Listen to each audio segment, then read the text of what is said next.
Good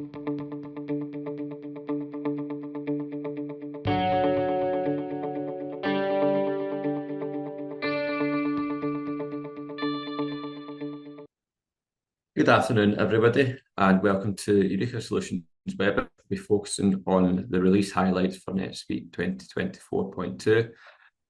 Loudon, for any of you who have not yet met me, I'm a solution consultant here at Eureka. Now, quick agenda for today. We'll start off by just discussing the new release is for anybody who might not have experienced what the process is. After then go on to our top 10 highlights. So we'll have read through our sneak peeks and then top 10 from these results. Now, somewhat other than upgrades, there have been additional ones which haven't made the top 10. So we'll add a section. And in addition, at the end, we've also added some newish model or modules even that you might not have heard of. And we do see as customers depending on which sector or industry that you're in. The Q&A, feel free to add questions throughout the session, but I will be spend time at the end to answer these. Okay, doke. Release overview. So essentially, all customers are scheduled to be upgraded between August and October. So typically it'll be one phase per month. Some of you may already have been updated as well. So I know that we had our upgrade over the weekend there. So you can see some of the features that have been added into the UI.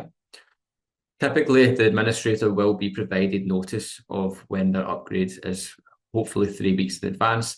So you will be given a time. It's typically a weekend or the middle of the night so that it's not really affecting any of your day-to-day processes. And if you go onto your dashboard and personalize it to show the new release portlet, you will be able to see your upgrade date and access sneak peeks, release notes, and also test plans. And there's just some notes on how to do that there. So very easy to do.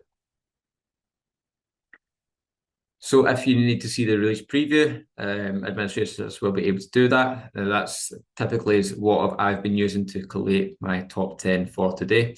As a very long document, and to be honest with you, most of it probably won't be applicable to you because there'll be many different features across different modules and you will only be using a select few. But thankfully, this upgrade does have features which will benefit everybody. And then you'll be able to test your new system as well. So they actually provide a test account with the new upgrade in place. And you'll be able to then test all of your processes because you might have development or really unique processes which doesn't really match up with any new updates to modules. This is very rarely the case, but please alert us if that is going to be the case as well. If, for example, the upgrade is going to take place during a time that doesn't really benefit you, you can also get in touch with NetSuite. Just to make sure that that can be changed, so you can then actually schedule that yourself. And lastly, we've got a disclaimer as well. New features are always subject to change. So I've been reviewing the release notes weekly, typically every Monday, just to make sure that what I am showing today is still relevant. But that doesn't mean that they are going to be in the next upgrade, and it might just be that they are removed and improved for later releases. As I mentioned earlier, you can have that in your dashboard, and this is what your portlet may look like. So as you can see there, we've upgraded on the 25th, and you can see some of the benefits that they are promoting, such as subscription management and warehousing. And then you can also access all of the different articles that they have in the portlet as well. Okay, doke. So on to our top 10 feature highlights. Now, as I mentioned, this won't apply to, well, every one of these might not apply to some of them, to some of you, but there are a few updates that will apply to all of you and hopefully be very welcomed into NetSuite. So with number 10, we have enhancements to the rebates module, but I just want to kind of start each with an understanding of what each module or suite app actually does. Well, essentially, this module increases efficiency and profitability by centralizing and automating the creation, execution, and accruals and reconciliations of supplier and customer rebates. Now, what are the enhancements that we have applied to this module? Well, previously rebates were only captured on sales transactions, whereas now they can be utilised on purchase transactions too. So, for example, you could still have rebates against suppliers. However, it wouldn't be until the sales transaction for the item that you bought was captured, which typically isn't a process that we would see as very standard. However, we believe this has been rectified now. Also, previously the system would automatically assign the rebate tier with the lowest range as a fixed default tier, and the default tier can now be chosen by the user for the rebate agreement. And this is also available if you're importing rebate tiers via CSV.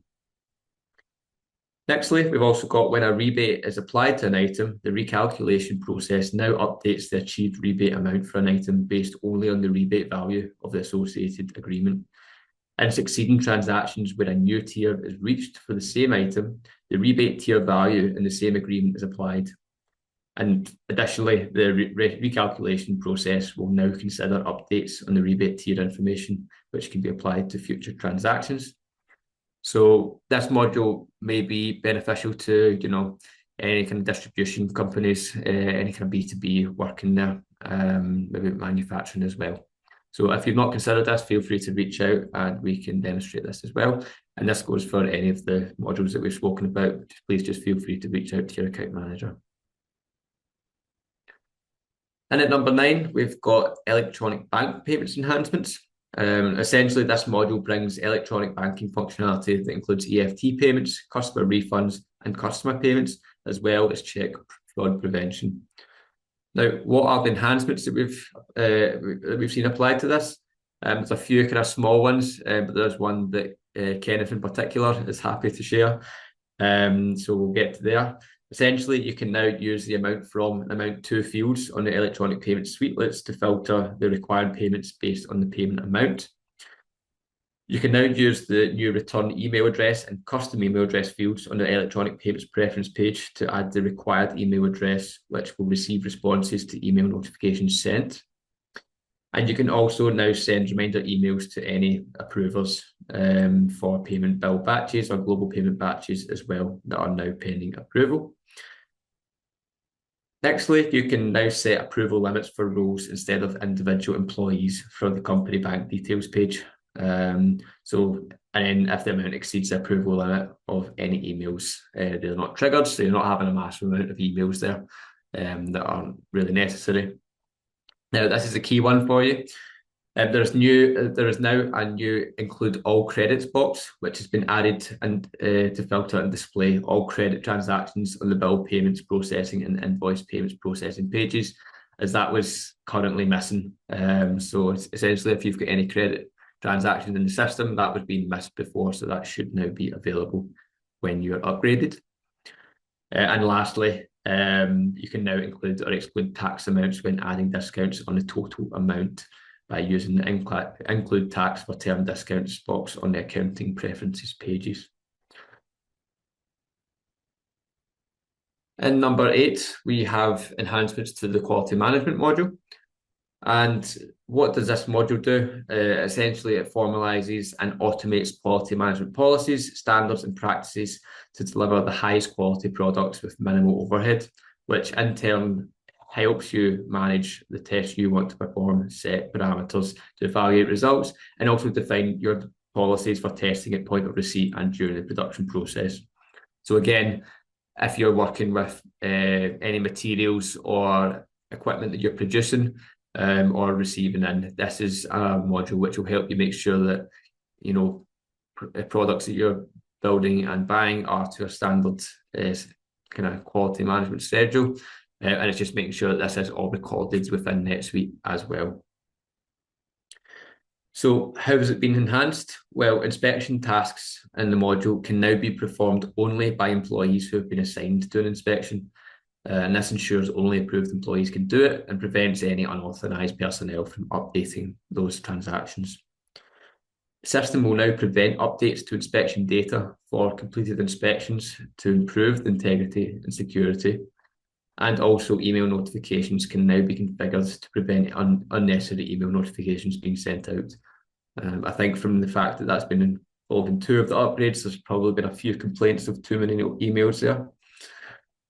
In addition to that, there's also been some enhancements to the quality management user interface, such as the quality sub-tab has been added to the item page to group all quality records into one location.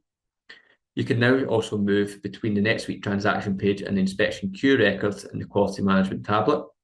And the quality management menu has also been refined for improved customer navigation. That is not very specific, but we'll soon see what that means.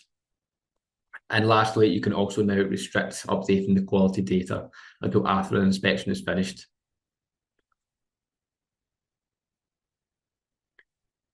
Next, we have number 7, which isn't an enhancement, but more so of an addition.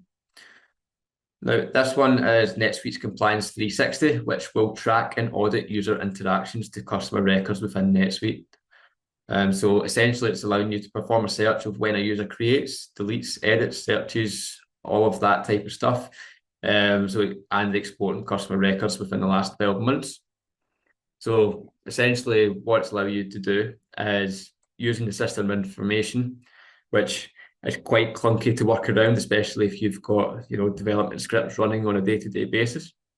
It allowed you to provide that data in some more digestible ways, so you can manage it rather than having to build custom reports and save searches just to find who did what and when and why did they do that. And this will be this will be presented in a kind of dashboard with KPIs for real-time monitoring as well. So that should be available to install for no additional cost, but please forgive me if that is incorrect. Next, we have another addition rather than an enhancement, and this is Benchmark 360. And I think we have spoken previously in the past. However, it will also be available to install. So the Benchmark 360 will allow you to review industry benchmarks for 5 KPIs included in the dashboard. So this will allow you to define your performance metrics and set adjustable target values for each metric. And these performance metrics will be benchmarked against other companies and subsidiaries within the same industry and region. So essentially what this is allowing you to do is just kind of make sure that you understand where you are and how you're performing against other likable businesses to yourselves. That could be in a region or subsidiary by subsidiary basis, because you might have multiple subsidiaries that all do something different, so you're able to map it directly to close to what you would expect to be doing as well. So essentially what this will also allow you to do is see what NetSuite products and features businesses like yourself are using. So that allows you to maybe get in touch with more products that you might not have considered before. You might just be using something else that's out within NetSuite, but you haven't considered to bring it into NetSuite. And also with doing that, you'd be able to make the most of NetSuite's leading practices. Now we do have a quick screenshot of what this looks like. So you can see there at the top, we've got our 5 KPIs. So it's looking at some kind of key data such as days cash on hand, what is the average, how am I performing, is there something that I need to improve, and revenue per full-time equivalent as well. It's something that we typically see as a report. So definitely something to look at, and just going to compare and maybe start to kind of look internally and see what changes can be made if there is anything required. Number 5, there's various updates to this, which is for suite billing. Now, why would businesses use suite billing? Essentially, it simplifies and automates the management and billing of recurring subscriptions, providing support for multiple pricing models and complex rating scenarios. Now, typically we would see businesses as this using subscriptions, so it might be tech companies, and essentially what you would have is a recurrent invoice. The invoice may fluctuate, you might have uplifts, you might require renewals, you might also have usage. So you might base your weekly or monthly invoicing based on how much the customer has used it. So Suite Billing would allow you to manage all of this from an invoicing side and also from the revenue management aspect as well. Now, what are the enhancements? Well, as I mentioned there, you've got usage. What you can now do is have prepaid usage with monthly consumption. And this is where the customer might pay a specific amount in advance before using any number of service lines in your contract. When any services are used and the usage is recorded, the rate of the service is then used to calculate the amount subtracted from the prepaid amount. And when the customer has used the amount of their prepayment, the service provider, aka yourselves, can choose to generate another prepayment amount or add a pay-as-you-go type contract where each usage service is billed for usage beyond the prepayment amount.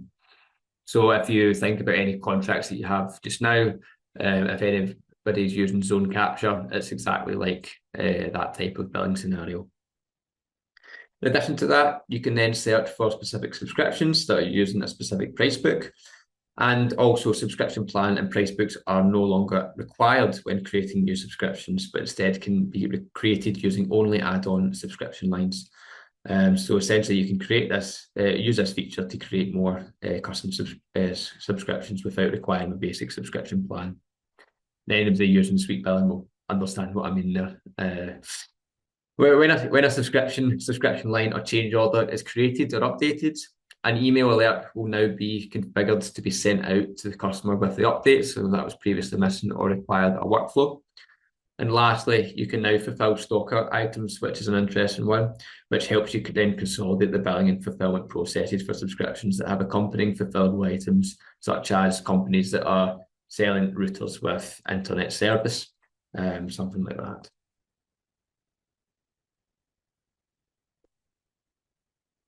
Next, we have number 4, which we have put down as the supply planning enhancements.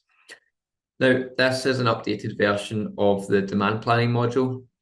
So if you are using demand planning and are looking for kind of updated features, you should be able to then make use of the supply planning, but will probably require a bit of setup around that. Now, what does this module do? It generates a suggested schedule for purchasing or manufacturing items for supply based on sales orders, lead times, and expected demand. Now, here's some examples of the enhancements built by NetSuite. Essentially, well, previously, to fix a transaction issues needed in the transactional system, you would need to refresh the repository to remove the transaction from planning repository so the engine could run cleanly. Now, this enhancement actually enables you to open the transaction record and just remove that transaction from the most current planning repository version without a system refresh. So for anybody who is using that and knows the struggle, that should be of benefit to you. Also, customers can now pay out minimum order quantities with any lot size and option, and that is something that NetSuite has been missing for a while with the minimum order quantities, so that you can now manage that within supply planning module. Additionally, the demand plan horizon and purchase lead time previously was only limited to 1 year.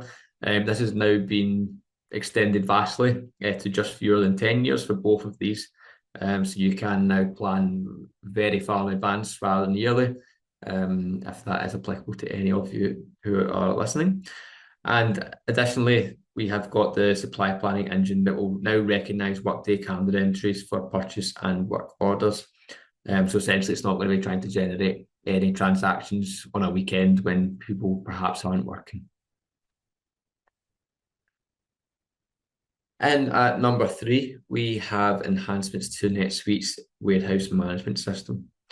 Now, this module optimizes day-to-day warehouse operations with intelligent pick and pack processes, handheld barcode scanning, cycle counting, and integration with shipping systems. Now, we do have a couple of our current NetSuite customers using this, whereas some others are using systems such as WearLinks or RF Smart. And essentially, all of these systems will work in the same type of way, but will have different benefits. So there are quite a few handy upgrades to this module. And essentially what you can now do is generate a plan from the mobile process, which then enables you to create inventory counts for a cycle count plan on the app. And for each plan, you can create counts for up to 10 items at a time. To further enhance cycle counting on the app as well, you can also activate the start and complete count on app rule. And after you generate and release inventory counts, you can start to make them available for counters as well to then just go out and start the cycle count. When they then start to process and complete the cycle counts, the app automatically submits them for approval. Additionally, you can then now create and run schedules for bin replenishment on the NetSuite UI. When you create a schedule, you can specify the frequency, start time, and end time, and you can also receive notifications for successful or failed runs. So bin replenishment tasks generated from a schedule become available for processing on the mobile app at that point. Additionally, and this might help quite a few of you, the auto-generate lot numbers rule now enables you to generate lot numbers or batch numbers within the build assembly mobile process for work orders. So now when you enable auto-numbering for a lot item, you can generate lot numbers during the assembly build while processing it from the mobile app. In addition, you can also scan barcodes with a lot of different serial numbers, so bulk serial numbers. Essentially, you can now scan an item barcode with up to 50 serial numbers. And then when you receive a purchase order, you can scan the serialized item barcode without entering or scanning each serial number, and then view the serial numbers on the associated item receipt as well. So quite similar to license plating in that scenario. Additionally, for all the sales and transfer orders that you might have, you can now pick partial quantities of an item from different bins. And so you can now enter the quantity to pick from the first bin and then tap other bin to choose another bin to pick from. So previously that wasn't a possibility within NetSuite's WMS. However, if you're using the likes of RS Smart, that would have been available. Next, in number 2, we have another addition to NetSuite's features, and that is NetSuite Customer 360. And essentially, this will collect all current information from across the business and display it on a single page to track all the interactions made with the customer, their financial position and profitability to the business, and also their purchasing trends and more. So essentially, it will just be looking at scenarios such as historical sales data, and then off the back of that, be able to provide product recommendations based on their customer profile.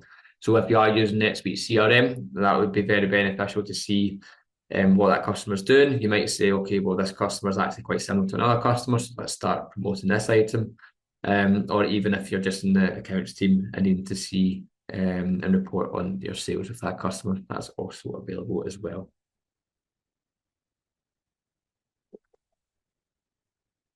And number 1 is definitely something that will affect all NetSuite customers, as there are new license types available. So what are they? Well, you can definitely see from there that there's what the one and below is definitely going to be most popular. However, we'll start at the top. The new CRM licenses will be able to manage campaigns, opportunities, quotes, sales orders, cases, and other customer-related records, as well as CPQ functionality. Now, these will be customizable for permissions and restrictions, so you can still customize them the way that you would to a general access user, but they will not be able to do anything not included in the license, such as, for example, submit an invoice. So for anyone that is using NetSuite CRM or any of the functionality, there will be a new license for that, which will come at a different cost from the general access user. And nextly, the view and approve rule is something that is definitely something that has been very much asked for over the years. So that we're glad to see that that is now available. And then essentially this will allow users to view the overall system, such as invoices, reports, and as well as that being able to approve transactions as well. And again, you'll be able to customize these roles so that people don't need to see anything that they don't need to see. Essentially, they just won't be able to do anything other than view and approve. But if you need to restrict them down to subsidiary or department, that is still available. Now, it's not been confirmed, but I would expect that should you want to change any of the current licenses you have to any of these roles, then this will likely be done at point of renewal, because your current contracts will be locked in for that. However, there shouldn't be an issue if you want to add any of these licenses to your contract. Moving forward, if there's anything else that you think would make use of the view and approve rule, then you can definitely go for that. And again, if the CRM rule, at point of renewal, you could maybe switch any sales guys that don't need a full license to this. Or if you do have anybody new, we can then look at that as the next option. So when that does come to the case, please speak to your your account manager, and they'll be able to point you in the right direction for what role that you need to buy. Now, lastly, the license costs of these are not yet published, but we are expecting this soon. So we will be able to liaise with you on the cost for these. So we made it to the end of the top 10 at least. There are a few things that we have missed. So let me just kind of float through some of these, as these will also impact you as well. So firstly, with the hype around AI, NetSuite are also making further progress to their text enhanced feature, which was actually launched in the last release. And this is now supported across nearly 200 fields now. So we'll wait to see what else comes from AI in the following months. This will not be the end of it, it'll be the very beginning. But I think what they're trying to do is just trying to make use of what they can with AI that is available just now. But I think it'll probably be quite a lot of large changes over the next coming years. And this might be from Oracle developing their own, but most likely from partnering up with other companies, as Oracle has already partnered with Palantir, who are a key player in AI. However, Suite World is coming in the next week, so there may be some more announcements, but that'll be communicated to you both by NetSuite and by ourselves as well. In addition, there is a new Redwood experience theme, which updates the UI in NetSuite to make it look a bit more modern, and I will admit it does look nice. So this will be available to users who have been upgraded, and you can do that via the general preferences. However, we would advise caution on this though. So for example, if you're using different screen colors or theme colors for various reasons, such as you might have different colors in your sandbox, or you may use different roles, you need to know what role you're logged in as, and that's a reminder. The theme currently only works with the standard NetSuite Blue at this point, so hopefully in the future you'll be able to use this with more features.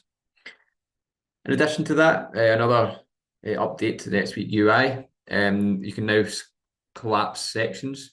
So if you think of a customer record, and then you've got the reporting and general information section, you can now collapse that. So you can just kind of like, you might have a lot of information on your customer records or supplier records. You can now collapse these sections just so that you're filtering through to see exactly what you need. Additionally, for those that are using Suite Analytics Connect or OTBC, as you might know it better, you'll need to start transitioning to netsuite2.com as soon as possible to avoid disruption when this change occurs.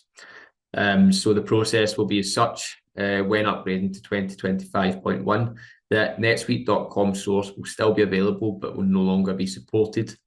And then as of 2026.1, the data source will no longer be available. And the reason for this move solves some previous inconsistencies in data exposure between saved searches and reporting. So the data exposed in the new source will now be consistent with workbooks, should improve security with role-based access and control, and also make use of SuiteQL as well. Additionally, if using Suite Sign-On, their end of support is also targeted for NetSuite 25.1, which we're awaiting more updates on. So please get in touch if you are currently using that.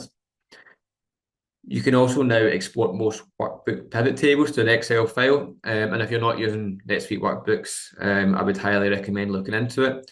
We'd be happy to provide training, but we would see them as one of the most underutilized parts of the system. So it's essentially allowing you to kind of combine data sets within NetSuite to give you kind of more advantageous reporting than perhaps saved searches and NetSuite reports can. And lastly, NetSuite now has a service tier dashboard, so you can access to see which tier you're using and if you may need an upgrade now or in the future. So that's a very handy to keep an eye on just in case you do need that upgrade in the future. Now, lastly, I wanted to highlight a few modules which are recently available, and I'm happy to discuss this. Now, some of these may be applicable to yourself and others might not, but it's always handy to know what's going on just in case.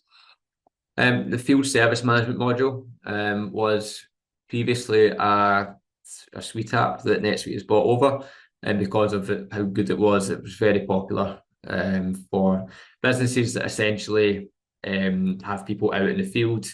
So they might be doing servicing or any repairs or just standard maintenance. So essentially what it allows you to do is track all of the assets or warranties that you've sold within the system. And then what you can then do is track where all of these are. Does it need a service out next month, next year? How often does it need to be? And at that point, you're also going to be accounting for the costs of these repairs and services as well. So with one, we have got the resources, such as your service engineers, and also if there's any equipment or stock items that they need to take. So what they would do is have perhaps a warranty, such as it covers labour and parts, or it might cover neither, and it just means that you need to then send somebody out to fix it and charge the customer for that as well. Now, with that, you can then drag and drop a schedule for job assignments to different engineers, and you can also do that based on skill sets, as you might have engineers that have particular skill sets, so you don't want to be sending the wrong person out to the customer for that reason. And with that, all of the technicians who are out will have a mobile app, which will basically track where they are so that you can see, what jobs are close by to then direct them in that way. And they'll be able to, from the customer site, track all of the information of the repair. So it can take a before and after picture, perhaps raise a sales order based on the parts that they've used. Excuse me. And also make sure that all information and communication is captured between them and the customer. Now, I've got a screenshot of what the job scheduling dashboard looks like. So you can see there that we've got all of the different technicians on the left. We've actually got a map down the bottom there, so that's just the US. You can see where all of our outstanding jobs are. And then in the middle there, we can then see where all of the jobs have been allocated. And you can use different priority coding. You can use different codes for depending on what the different jobs are. So there's many different filters and features there. And on the right, you can choose who you're assigning tasks to based on skill sets, locations, departments, priorities, etc. And then in addition to that, I've got a screenshot of what the mobile app looks like. So again, being able to just access all the information. So if you're tracking that from a desktop, that's then going to pull through onto their mobile app. And then you can even get customer signature there as well. Next, we've got one that is kind of beneficial to any type of business, and that is NetSuite Analytics Warehouse. So NetSuite Analytics Warehouse is an AI-enabled cloud data warehouse and analytics solution pre-built for NetSuite. So essentially, this is NetSuite's competitor to Power BI. However, the difference here is that it's also a data warehouse rather than just a BI solution. And with it being NetSuite, it's pre-built for NetSuite, so it will pull all of the raw data sources into the right place in the BI solution. And also it has pre-built connectors for a lot of major systems, such as Salesforce, Shopify, SQL, Amazon, Google, etc. So what you can have is multiple connectors branching out into your system, and you would not need to then have a BI team build all of that up from scratch. So that would be provided with implementation. So essentially what you'll have is different tiers depending on what you require. But that's something that we're seeing a lot of traction for, because it's just providing a lot better reporting. And if you are knowledgeable on BI, then hopefully the star schema data table modeling is helpful to you. Won't lie, it's beyond mine, but I've told it's state of the art. So that's a a key differentiator there. Now, this is just a dashboard screenshot of what NetSuite Analytics Warehouse looks like. So you can see that it's giving you a lot more flexibility with the types of reports that you want to see, and a lot more kind of pivot tables as well. What you can then do is kind of go into each of these reports and then just filter and customize them. And you would get some training from Oracle to doing that. Next, we've also got another one, which probably for some of the larger organizations we've got using NetSuite, or ones that have got very complex account reconciliation scenarios. So what NetSuite account reconciliation does is it ensures accounts are properly reconciled using the correct format with justification and logic behind any adjusting entries. So as I said, any high volume or complex reconciliations, this is built to then automate that. NetSuite already has quite good out-of-the-box functionality there. But for where maybe those businesses that have got a lot of B2C entries going wild in the background, this is maybe something better for you. And not just that, it's because it's an Oracle product, a separate system, which is directly linked to NetSuite. It allows you to have that kind of task and job scheduling. So if you do have a team with multiple people in it, you can then set schedules and tasks for each of these processes in the account reconciliation, and make sure that there's actual kind of pre-built workflow in place so that people are doing the jobs when they should, and that should hopefully provide you with a more efficient close. And again, just a quick dashboard to show you what that looks like in Oracle.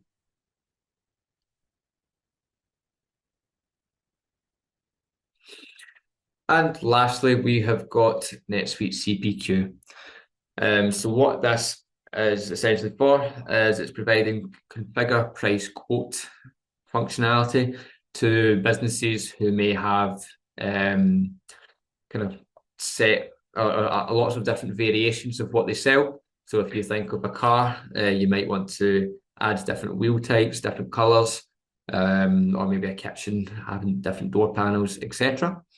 And another example of this could be that you are selling a project, so you might want to then build that project up. And also, if you are a software company, NetSuite CPQ also now works with suite billing as well. So you can then build the subscription based on what the customer wants, as you may sell a myriad of different services there. And this is just enabling the sales team to actually quickly configure this. And it's then much easier to provide prices and then also generate through to later processes as well. So with this, you can then create 3D product visualizations, which actually then gets printed onto sales proposals as well. So if you're looking at a standard NetSuite quote that you would get, it's much more enhanced than this, providing you the full proposal functionality. It also works seamlessly with CRM and e-commerce solutions when using NetSuite as well. So because it's completely integrated with NetSuite, it's built within NetSuite essentially, it's used NetSuite's pricing, stock and profitability data. And when I mentioned e-commerce solutions there, this can be built into Shopify and Magento. If you are using SCA as well, then this can obviously be built into that as well. So that's definitely something to look at if CPQ would help with your sales process. And lastly, if you are maybe going down the route of my car example earlier, you will be able to generate bill of materials, routings, and work orders off of the back of these. So it might be that you've actually never sold this item or this variation before. So the CPQ module will actually build that bill of materials after it's been sold, so that you can then cost and allocate resources towards that. And a quick picture of this. So again, you can then see that 3D visualization. You can see that we're using a desk here. So we can see that there's different shapes, different widths and dimensions, and also different materials and colors as well. So this is a type of transaction that would be involved if using CPQ and where it would be best for.